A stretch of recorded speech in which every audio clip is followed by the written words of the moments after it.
Assalamualaikum warahmatullahi wabarakatuh.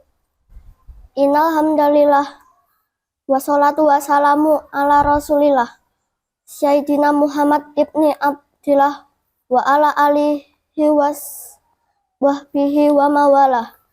Allahumma sholli wa sallim ala Sayyidina Muhammadin wa ala alihi wa sahbihi ajmain. Amma ba'du. Marilah senantiasa kita panjatkan puji syukur kepada Allah Subhanahu wa Ta'ala, Tuhan yang Maha Kuasa atas segala limpahan nikmatnya. Sholawat dan salam semoga selalu tercurahkan pada baginda Nabi besar Muhammad Shallallahu Alaihi Wasallam. Teman-temanku yang baik, perkenalkan, nama saya Aska Febriansyah, kelas 5 SDN 1 Purwosari, Kecamatan Wonogiri. Alhamdulillah hari ini kita telah memasuki hari ke-11 bulan Ramadan 1445 Hijriah atau 2024 Masehi. Semoga bulan suci Ramadan ini membawa keberkahan yang melimpah bagi kita semua. Teman-teman, kali ini saya akan menyampaikan kisah keteladanan Nabi Yusuf alaihissalam. Nabi Yusuf adalah putra ketujuh daripada 12 putra-putri Nabi Yakub. Ia dengan adiknya yang bernama Benyamin adalah beribukan Rahil, saudara sepupu Nabi Yakub. Ia dikaruniakan Allah rupa bagus, paras tampan dan tubuh yang tegap, yang menjadikan idaman setiap wanita dan kenangan gadis-gadis remaja. Nabi Yusuf adalah anak yang dimanjakan oleh ayahnya, lebih disayangi dan dicintai dibandingkan dengan saudara-saudaranya yang lain. Terutamanya setelah ditinggalkan, yaitu wafatnya ibu kandungnya Rahil semasa ia masih berusia 12 tahun. Nabi Yusuf yang merupakan salah satu putra Nabi Yakub harus melalui banyak ujian dalam hidupnya. Kenapa Yusuf harus merahasiakan mimpinya? Yusuf hidup sekitar tahun 1745 sampai 1635 sebelum Masehi. Suatu malam, Yusuf bermimpi melihat matahari, bulan, dan 11 bintang bersujud kepadanya. Yusuf sangat bingung, lalu ia menceritakan mimpinya kepada ayahnya. Jangan ceritakan mimpimu kepada kakakmu, nanti mereka mencelakaimu.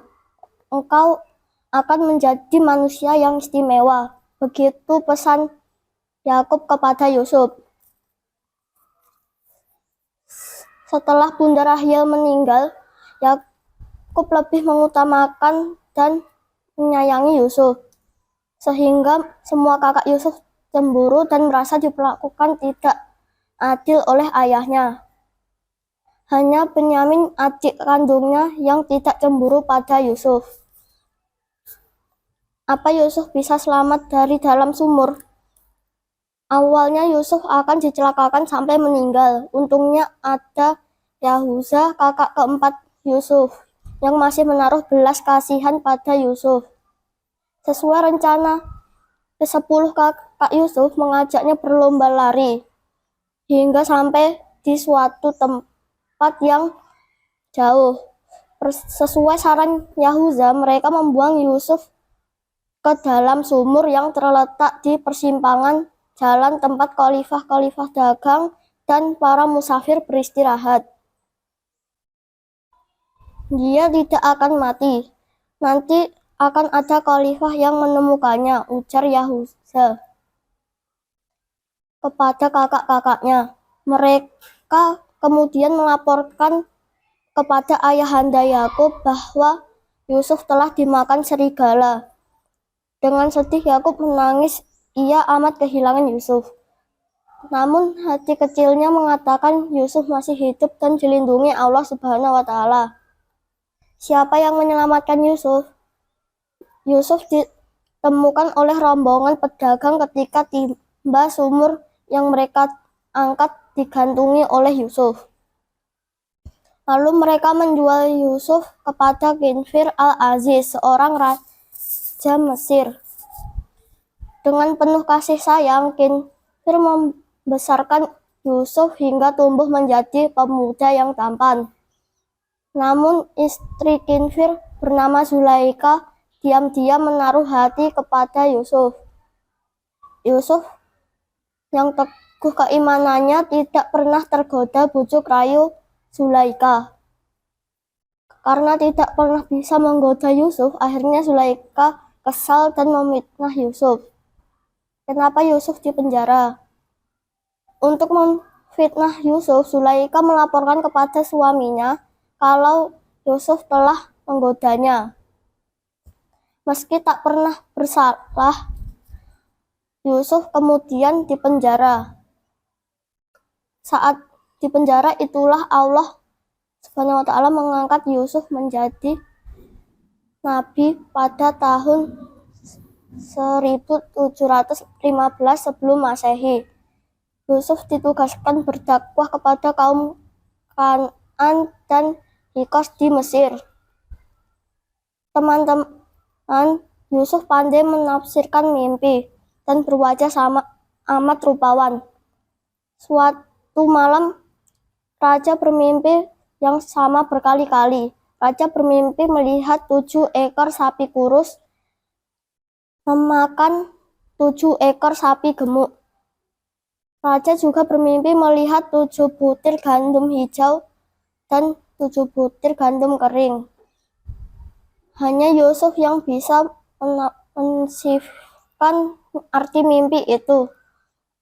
Yusuf menjelaskan 7 tahun ini perbanyaklah persediaan makanan karena kerajaan akan dilanda musim kemarau panjang selama 7 tahun. Lalu akan datang hujan yang menyuburkan tanah, persiapkanlah bibitnya. Karena berhasil menafsirkan mimpi, maka Yusuf pun dibebaskan dari penjara. Bahkan ia kemudian diangkat menjadi salah seorang pembesar kerajaan. Di kemudian hari, Yusuf dikaruniai 2 putra dan 1 putri.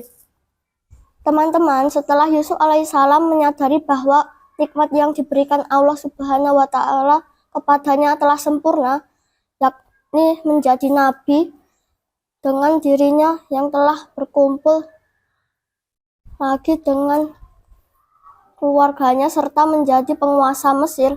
Beliau juga sadar bahwa kehidupan di dunia adalah fana.